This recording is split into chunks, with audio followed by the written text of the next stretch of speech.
శ్రీమాత్రే నమః. అందరికీ శుభోదయం అండి. అందరూ ఏం చేస్తున్నారు?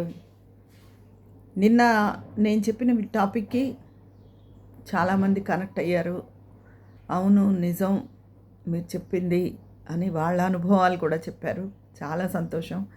ఈరోజు మరొక ముఖ్యమైన విషయం చెప్తున్నాను. జీవితంలో మనకు అనేక సమస్యలు వస్తూ ఉంటాయండి. అవి ఎవరి వల్ల అంటే మన సమస్యలు మనకుంటాయి. పిల్లలు పుట్టిన తర్వాత వాళ్ళతో ఉంటాయి, వాళ్ళు పెద్ద అయ్యాక ఇంకా ఉంటాయండి. అయితే ప్రతి సమస్యకి ఏదైనా ఇప్పటి రోజుల్లో అయితే ఆడవాళ్ళు కూడా ఇబ్బందులు పెడుతున్నారు. ఆడవాళ్ళ వల్ల మగవాళ్ళు కూడా ఇబ్బంది పడుతున్నారు. ఇదివరకు మన జనరేషన్ వరకు అయితే ఆడవాళ్ళు ఎంతసేపు సర్దుకుపోవడమే, వాళ్ళ వల్ల ఇబ్బందులు తక్కువ. ఈ భర్త వల్ల పిల్ల వల్ల ఎక్కువ ఇబ్బందులు ఎక్కువ. అయితే ఏ ఇబ్బంది కుటుంబంలో వచ్చినా మనసు దృఢతరం చేసుకోండి. సున్నితంగా ప్రతి విషయానికి స్పందించద్దు. అది ఆరోగ్యం మీద ప్రభావం చూపించి ఆరోగ్యం పాడైపోతుందండి తొందరగా. చిన్న వయసులోనే బీపీలు షుగర్లు వస్తాయి. షుగర్ తిండి తినడం వల్ల వస్తుంది అనుకుంటారు, కానీ కాదు, స్ట్రెస్ వల్ల వస్తుందండి. స్ట్రెస్ ఎక్కువైతే షుగర్ కూడా వస్తుంది బీపీతో పాటు. తర్వాత మనం ఫుడ్ విషయంలో కానీ ఎంత జాగ్రత్త తీసుకున్నా వన్స్ ఆఫ్ ఆల్ ఒకసారి ట్యాబ్లెట్స్కి అలవాటు పడితే లైఫ్ లాంగ్ అవి కొనసాగించాలి. షుగర్ వచ్చిన తర్వాత డైట్ని ఫాలో అవ్వాలి తప్ప, డైట్ని ఫాలో అయినా కూడా షుగర్ రాకుండా ఉండకపోదు. చెప్పాగా, ఒత్తిడి వల్ల షుగర్ తప్పకుండా వస్తుంది. ఇదండి. అందుకని సమస్య గురించి ఆలోచించండి, కానీ మీ మనసులో ఒత్తిడి పెంచుకోవద్దు.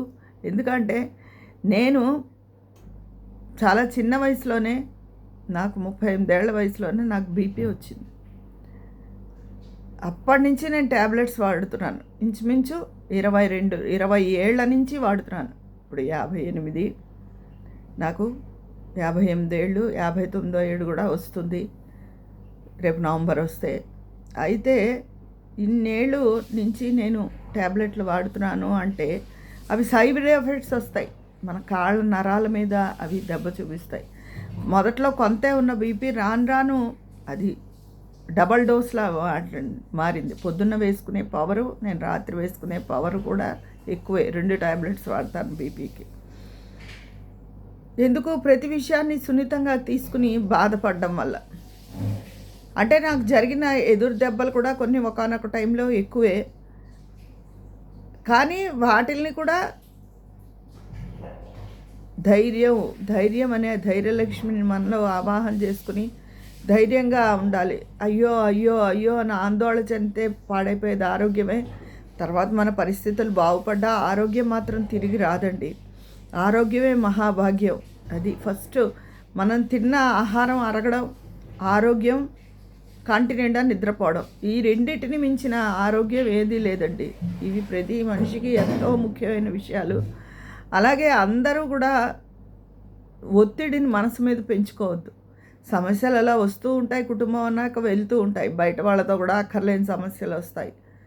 అప్పుడు మౌనంగా ఉండడం, మనకి నచ్చకపోతే దూరంగా ఉండడం.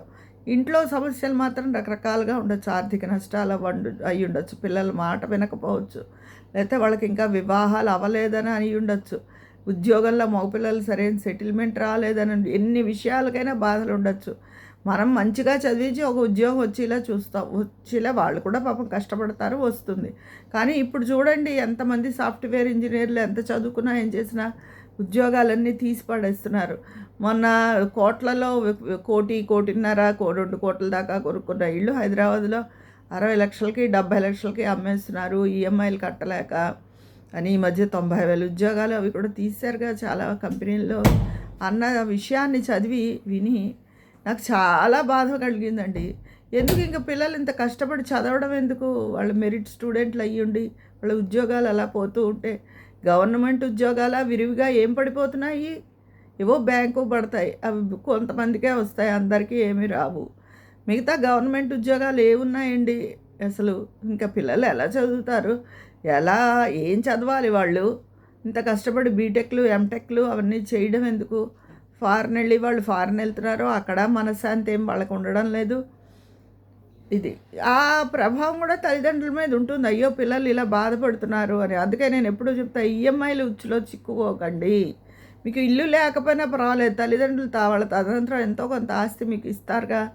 ఇవ్వకపోయినా సరే ఏదైనా అద్దెంట్లో ఉండి అద్దె కట్టుకోవడం నయం. ఈ లక్షల్లో ₹1,00,00,000 ఇదివరకు ఏదో 25-50 లక్షలలో ఏదో చిన్న డబుల్ బెడ్రూమ్ కొనుక్కునేవారు. ఇప్పుడు అలా కాదు, 2-3 కోట్లు అలా పెట్టేసి పెద్ద పెద్ద విల్లాసు, పెద్ద ఇళ్ళు, 4-5 బెడ్రూమ్లు అలా ఉన్నవి కొనుక్కుంటున్నారు. వాటికి అంతే ఉందండి. ఏదో మనిషి ఉండడానికి ఒక గూడు, మనది సొంతం అనేది ఏదైనా ఉండాలి అంతే తప్ప ఆర్భాటాలకు పోతే చివరికి బాధే మిగులుతుంది. వాళ్ళని చూసి మనకి బాధ కలుగుతుంది. ఏదైనా ఏ సమస్య అయినా నేను ముందు నా జీవితంలోంచి మీకు చెప్పేది, సమస్య చిన్నది పెద్దది అని కాదు, సున్నితత్వాన్ని వదులుకోండి. అంటే మీరు రాయిలా బండరాయిలా అయిపోమని కాదు, ప్రేమ మీ మనసులో ఉండాలి. సున్నితం వేరు. సున్నితంగా బాధపడుతూ ఉంటే ఆరోగ్యమే చాలా ప్రభావం చూపిస్తుందండి. అది కోలుకోలేని లైఫ్ లాంగ్ ఆ మందులు, వాటి వల్ల సైడ్ ఎఫెక్ట్స్, వాటి వల్ల చాలా బాధపడవలసి వస్తుంది. సర్టెన్ ఏజ్ వచ్చేటప్పటికి మన బాధ్యతలు, మన పనులు ఇంకా ఉంటాయి. మనం ఊహించవవి చిన్నప్పుడు. ఆ వయసులో మన సంగతులు, కుటుంబ సంగతులు ఇవే ఊహిస్తాం. రేపు పొద్దున్న పెద్దవాళ్ళు అనే పూచి ఒకటి మనకు వస్తుంది, వాళ్ళని చూడాలి అని చెప్పిన విషయాన్ని మనం ఊహించలేం. అవన్నీ చేసే ఓపిక మనకు ఉండదు ఒంట్లో. అందుకని అందరూ ఆరోగ్యానికే ముందు జాగ్రత్త తీసుకోవాలి. సమస్య పట్ల ఆలోచించాలి, సమస్య నుంచి ఎలా బయటపడాలి అని. అంతేకాని సున్నితంగా మనసుకు తీసుకోకూడదు. తర్వాత ఎవరైనా ఏదైనా మాట అన్నా, ఏం చేసినా సున్నిత మనస్కులకి చాలా కష్టం అనిపిస్తుంది. ఆ విషయం కూడా పదే పదే ఆలోచిస్తూ ఉంటారు. మనని బాధ పెట్టిన వాళ్ళు హాయిగా ఉంటారు, మనకి బాధ మిగులుతుంది, ఆలోచన మిగులుతుంది. దానివల్ల ఆరోగ్యం పాడవుతుంది. అందుకని మన ఎవరైనా అన్నా ఎవరి పాపం వాళ్ళదే అని, మన తప్పు లేనప్పుడు మనసును దృఢతరం చేసుకుని అలా అనుకోవాలి. ఆరోగ్యాన్ని జాగ్రత్తగా చూసుకోవాలి. కొన్ని పరిస్థితుల ప్రభావం వల్ల నేను చెప్పాను, డెలివరీ టైంలో అవి బాధపడి ఆరోగ్యం పాడైందని. తర్వాత కొన్ని నేను ఎక్కువ సున్నితంగా ఆలోచించి నేనే తగలేసుకున్నానేమో నా ఆరోగ్యాన్ని అనిపిస్తుంది. అది పైకి నేను ఇలా ఉంటాను కానీ ఆరోగ్యం నాది అంతంత మాత్రం ఆరోగ్యమేనండి. ఎక్కడికి చిన్నప్పుడంతా తెగ తిరిగాను భగవంతుడు. అందుకే చిన్నప్పుడే అన్ని గుళ్ళకి, చిన్న వయసులోనే నేను పారాయణ జరుగుతుంటే లలితా పారాయణ వెళ్ళిపోయేదాన్ని, సత్యసాయి వారి భజనలు పెట్టుకునేదాన్ని, అవన్నీ చేశా. పెద్ద అయిన తర్వాత నాకు అంత ఓపిక ఉండదు. అలాగే మా నాన్నగారి బాధ్యత వస్తుంది అని ఆ భగవంతుడికి తెలిసేమో.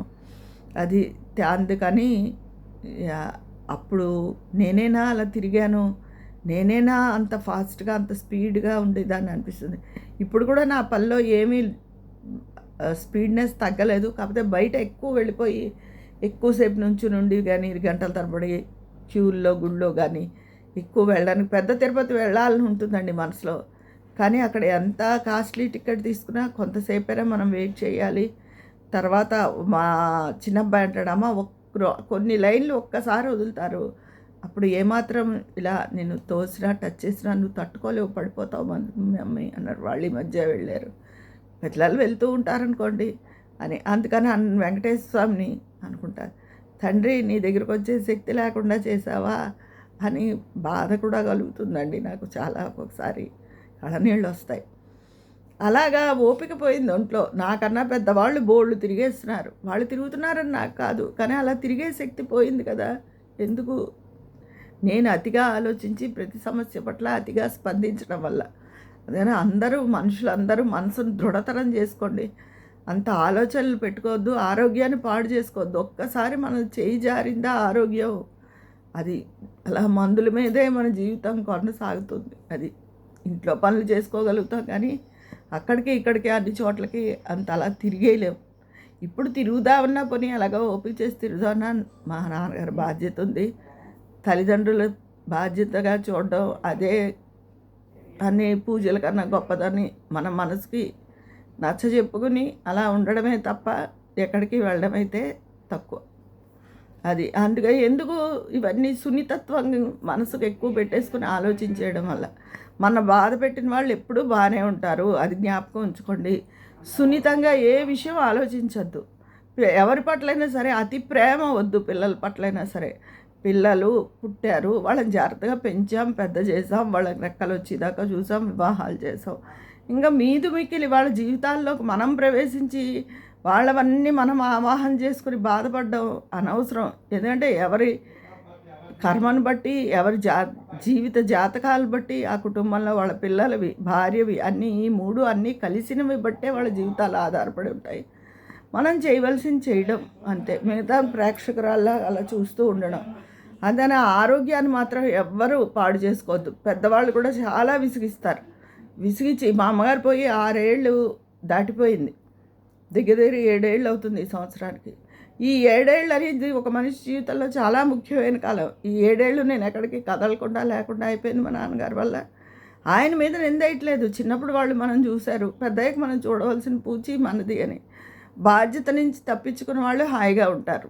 అది బాధ్యత. మరి నాకు ఏమీ అనిపించదు, జీవితాంతా ఎవడు చూసేక్కలేదు. మరి ఒక్క 4 రోజులు రిలీఫ్ ఇచ్చి ఈ బాధ్యత ఎవరైనా తోడబుట్టిన వాళ్ళు ఉన్నప్పుడు వాళ్ళు తీసుకోవచ్చు కదా అనిపిస్తుంది. 4 రోజులు వచ్చి వాళ్ళు ఇక్కడ పోనీ అక్కడికి తీసుకెళ్ళక్కర్లే, ఎక్కడ వచ్చి ఉన్నా నేను ఎక్కడికైనా వెళ్ళడానికి ఉంటుంది కదా అని. అలా బాధ్యత ఎవరు తీసుకోరు. అలా అది అవన్నీ బాధాకరమైనవే కదా.